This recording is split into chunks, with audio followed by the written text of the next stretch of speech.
Assalamualaikum warahmatullahi wabarakatuh. Tabi pun. Perkenalkan, nama saya Indah Nahlarika Masyur, dan kali ini kita akan mempelajari mengenai gaya gerak listrik induksi. Apa aja sih yang bakal kita bahas hari ini? Jadi yang bakal kita pelajari yaitu dasar-dasar hukumnya, contoh soal, dan latihan soal mengenai gaya induksi. Namun sebelum itu, mari kita berdoa menurut agama dan kepercayaan masing-masing. Berdoa dimulai.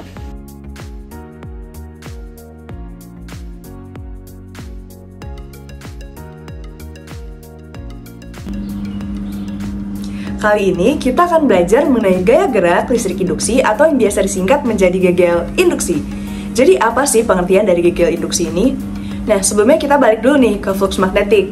Teman-teman ingat kan, arus listrik induksi muncul kalau magnetnya bergerak.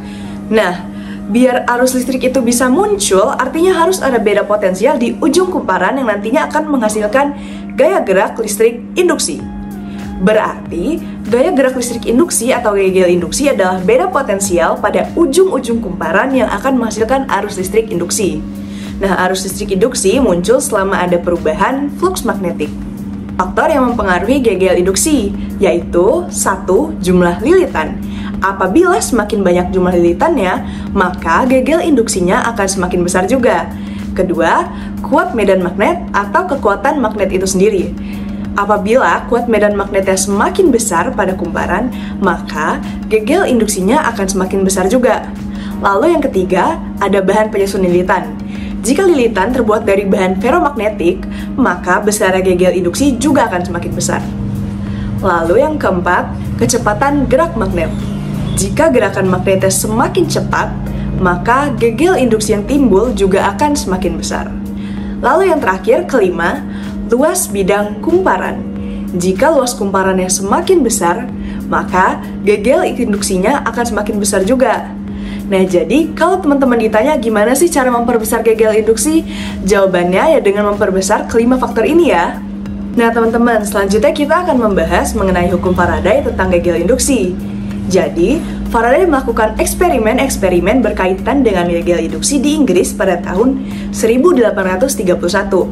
Hal yang sama juga dilakukan oleh Joseph Henry pada tahun yang sama di Amerika Serikat.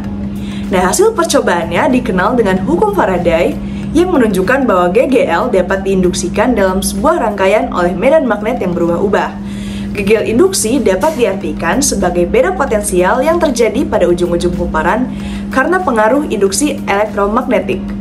Nah, hukum Faraday sendiri berbunyi bahwa gegel induksi yang terjadi pada loop tertutup sebanding dengan negatif kecepatan perubahan flux terhadap waktu yang melalui loop itu.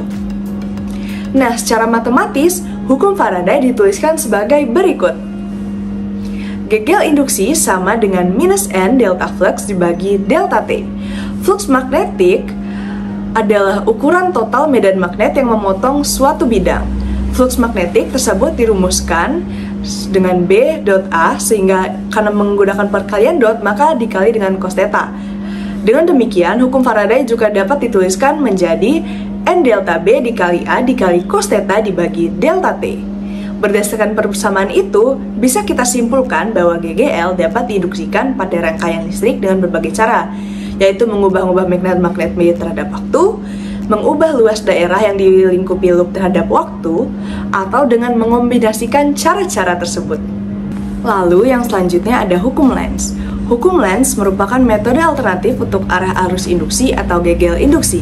Menurut Lenz, gegel induksi akan berlawanan arah dengan perubahan flux magnetik, karena polaritas gegel induksi selalu menghasilkan flux induksi yang menentang perubahan flux utama yang melalui loop kumparan.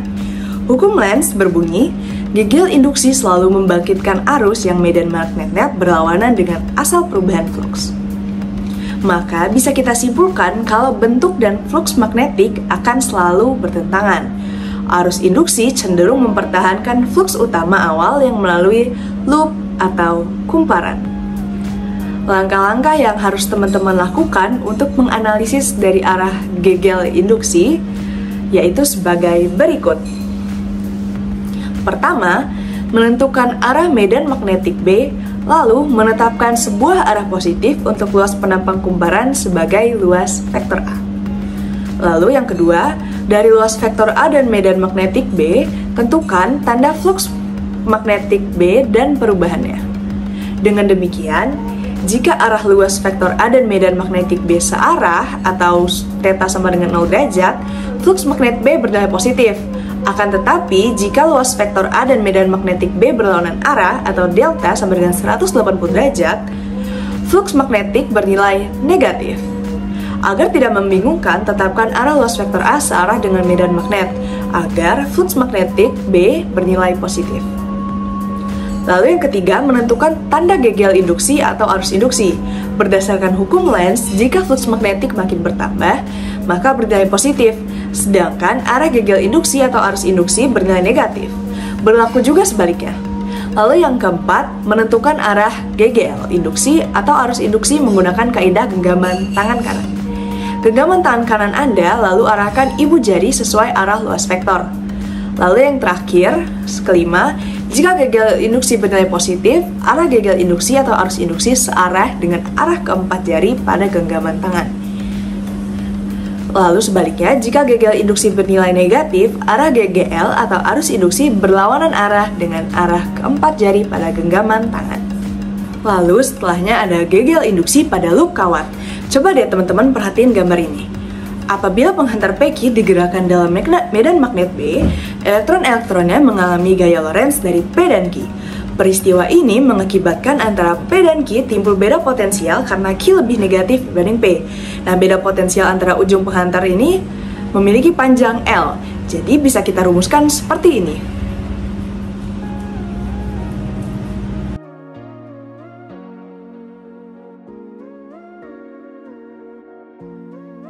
Oke, setelah kita membahas mengenai materi gegel induksi barusan, saatnya teman-teman latihan soal-soalnya ya. Oke, dimulai dari soal nomor 1. Sebuah solenoid memiliki 225 lilitan dan berada dalam medan magnet homogen. Di dalam medan magnet terjadi perubahan flux magnetik dari 2,5 kali 10 pangkat 3 Weber menjadi 6 kali 10 pangkat 3 Weber dalam waktu 0,7 sekon. Berapa besar gegel induksi yang dihasilkan dalam solenoid tersebut? Oke, kita bahas langsung. Diketahui banyak lilitannya ada 225 dengan perubahan flux magnetik dari 2,5 kali 10 pangkat 3 Weber menjadi 6 kali 10 pangkat 3 Weber dalam waktu 0,7 sekon. Yang ditanyakan adalah gegel induksinya. Kita langsung masukkan ke rumus minus N dikali delta flux per delta T. Setelah kita masukkan angka-angkanya dan dioperasikan, maka menghasilkan angka minus 1,125 volt. Namun, tanda negatif menandakan arah GGL-nya. Jadi jawaban yang tepat yaitu 1,125 volt. Nah, ternyata nggak sesuai yang dibayangin kan? Kita lanjut ke soal nomor 2. Batang AB sepanjang 20 cm digerakkan dalam medan magnet tetap seperti pada gambar berikut. Jika hambatan rangkaian 4 ohm dan medan magnet sebesar 0,2 Tesla, tentukan A. Gegel induksi yang timbul, dan B. Besar dan arah arus pada batang AB. Oke, di sini kita mengetahui bahwa panjangnya yaitu L sepanjang 20 cm atau sama dengan 0,2 meter. Lalu kecepatannya 4 meter per sekon dengan hambatan 4 ohm dan medan magnet sebesar 0,2 Tesla. Yang ditanya adalah gegel induksi serta besar dan arah arus pada batang AB. Kita masukkan saja ke rumus.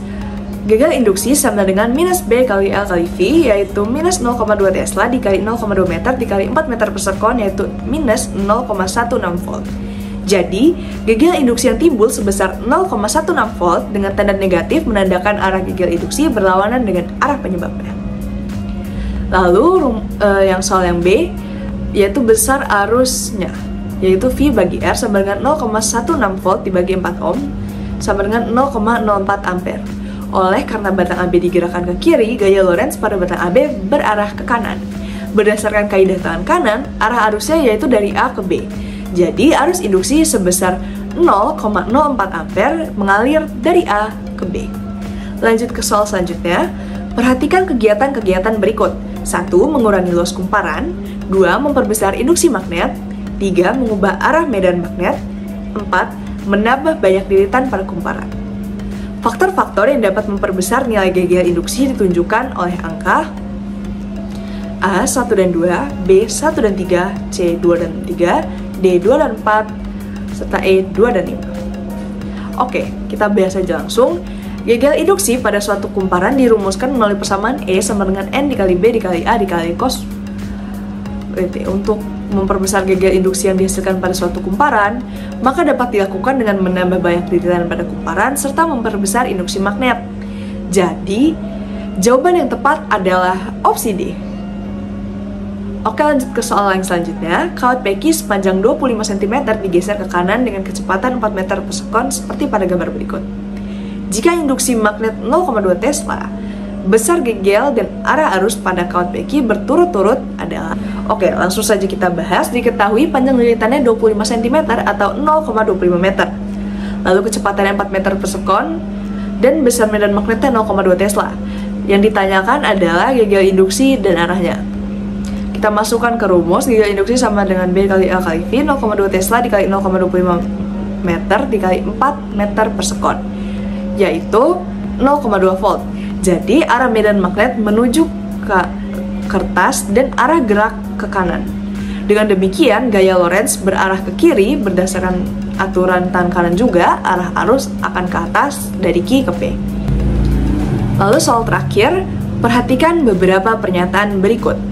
Arah gegel induksi menggunakan kaidah genggaman tangan kanan, arah ibu jari sesuai dengan arah gegel induksi, flux magnetik makin bertambah bernilai positif sedangkan arah gegel induksi bernilai negatif. Flux magnetik makin berkurang bernilai positif sedangkan arah gegel induksi bernilai negatif. Pertanyaannya adalah, pernyataan yang tepat terkait dengan gegel induksi adalah A1 dan 2, B1 dan 3, C2 dan 3, D2 dan 4, dan E3 dan 4. Oke, langsung aja kita bahas mengenai soal ini. Jadi saat flux magnetik makin bertambah bernilai positif, sedangkan arah GGL induksi bernilai negatif. Sebaliknya, jika flux magnetik makin berkurang, akan bernilai negatif, sedangkan arah GGL induksi bernilai positif. Penentuan arah GGL induksi menggunakan kaidah genggaman tangan kanan. Arah ibu jari sesuai arah luas vektor A dan arah GGL induksi searah dengan keempat jari genggaman tangan kanan. Jika bernilai positif dan berlawanan arah dengan keempat jari genggaman tangan kanan, jika bernilai negatif. Oke, jadi dari pilihan-pilihan tersebut, opsi yang tepat adalah opsi B. Gimana teman-teman? Gampang kan? Oke, lanjut ke soal nomor 6. Sebuah penghantar berupa kumparan memiliki sejumlah lilitan digerakkan menjauhi medan magnet. Dari gerakan tersebut dihasilkan nilai gegel induksi di antara ujung-ujung penghantar sebesar 56,25 volt. Jika kekuatan induksi medan magnet berkurang sebesar 3 kali 10 pangkat 1 Tesla selama 0,4 sekon, jumlah lilitan penghantar tersebut sebanyak... Oke, jadi dalam soal ini diketahui delta T-nya 0,4 sekon dan delta medan magnetnya B-nya 3 kali 10 pangkat 1 Tesla. Dan gegel induksinya juga 56,25 volt. Kita masukkan saja ke persamaan berikut. Nah, lalu didapatkan hasil seperti di atas. Jadi jumlah lilitan penghantarnya adalah 75 lilitan. Selanjutnya soal nomor 7, kawat penghantar sepanjang 60 cm ditempatkan pada medan magnet 0,3 Tesla menembus bidang. Akibatnya, muatan bergerak dan kecepatan 3 meter per sekon tegak lurus dengan medan magnet. Jika penghantar dialiri arus sebesar 30 mA, resistor yang dihubungkan pada penghantar bernilai... Oke, langsung aja kita bahas. Diketahui panjangnya 60 cm atau sama dengan 0,6 meter, lalu besar medan magnetnya 0,3 Tesla dan kecepatan 3 meter per sekon, dan I-nya 30 mA atau sama saja dengan 0,03 ampere. Yang ditanya adalah hambatan atau R. Oke, pertama-tama kita hitung dulu tegangan gegel induksinya. Menggunakan rumus delta gegel induksi sama dengan B dikali L dikali V, maka didapatkan hasil 0,54 volt. Lalu selanjutnya kita dapat menghitung hambatannya menggunakan rumus V sama dengan I dikali R, yaitu 0,54 sama dengan 0,03 dikali besar hambatannya. Maka didapatkan besar hambatannya adalah 18 ohm. Jadi jawaban yang tepat adalah 18 ohm. Oke, gimana teman-teman? Mudah kan? Lanjut aja kita ke soal nomor 8. Perhatikan gambar berikut. Sebuah kumparan dihubungkan dengan galvanometer yang peka. Jika arus mengalir dari A ke B, jarum galvanometer akan bergerak ke kanan. Jika kutub utara magnet dimasukkan, kemudian dikeluarkan dari kumparan, jarum galvanometer akan bergerak ... Oke, langsung aja kita bahas. Apabila kutub utara magnet didekatkan, maka terjadi pertambahan garis gaya magnetik dari D ke C yang dilingkupi oleh kumparan. Sesuai dengan hukum Lenz, maka timbul garis gaya magnetik baru dari D ke C untuk menentang pertambahan tersebut. Garis gaya magnetik ini menimbulkan arus induksi dengan arah CDAB dengan aturan tangan kanan sehingga jarum galvanometer bergerak ke kanan. Jika kutub utara magnet dijauhkan, maka akan terjadi kebalikannya, sehingga jarum galvanometer bergerak ke kiri dan akhirnya berhenti. Jadi jawaban yang tepat adalah opsi D. Oke, lanjut ke soal selanjutnya, nomor 9. Tongkat konduktor sepanjang 1 meter berputar dan kecepatan suhu tetap sebesar 10 radian per sekon di dalam medan magnet homogen 0,1 Tesla. Sumbu putaran tersebut melalui salah satu ujung tongkat sejajar dengan arah garis-garis gaya medan magnet di atas. GGL induksi yang timbul antara kedua ujung tongkat sebesar. Oke, jadi diketahui panjangnya 1 meter dengan besar medan magnetnya 0,3 Tesla dan kecepatan surutnya 10 radian per sekon. Lalu kita masukkan saja ke rumusnya dan dioperasikan seperti gambar di atas. Nah, jadi setelah itu jawaban yang tepat adalah opsi A. Lalu selanjutnya nomor 10. Suatu kumparan memiliki jumlah lilitan sebanyak 500. Jika setiap detik terjadi perubahan flux magnetik 0,8 Weber, tentukan GGL induksi yang dihasilkan. Oke, langsung kita bahas. Diketahui A sama dengan 150 cm persegi, yaitu atau sama dengan 1,5 kali 10 pangkat min 2 meter persegi. Lalu N 500 lilitan, delta T 1 sekon, dan delta fluxnya 0,8 Weber. Lalu yang ditanya adalah GGL induksi. Maka kita langsung masukkan ke rumus GGL induksi sama dengan minus N dikali delta flux per delta T. Lalu kita hitung menggunakan rumus tersebut. Nah, setelah dioperasikan didapatkan hasil berikut. Jadi GGL induksi yang dihasilkan pada kumparan tersebut adalah minus 400 volt. Nah, gimana nih teman-teman? Ternyata fisika sangat mudah ya. Asalkan kita rutin berlatih, kita pasti bisa menguasainya. Jangan lupa belajar dan banyak baca bukunya ya. Sekian dari saya. Wassalamualaikum warahmatullahi wabarakatuh.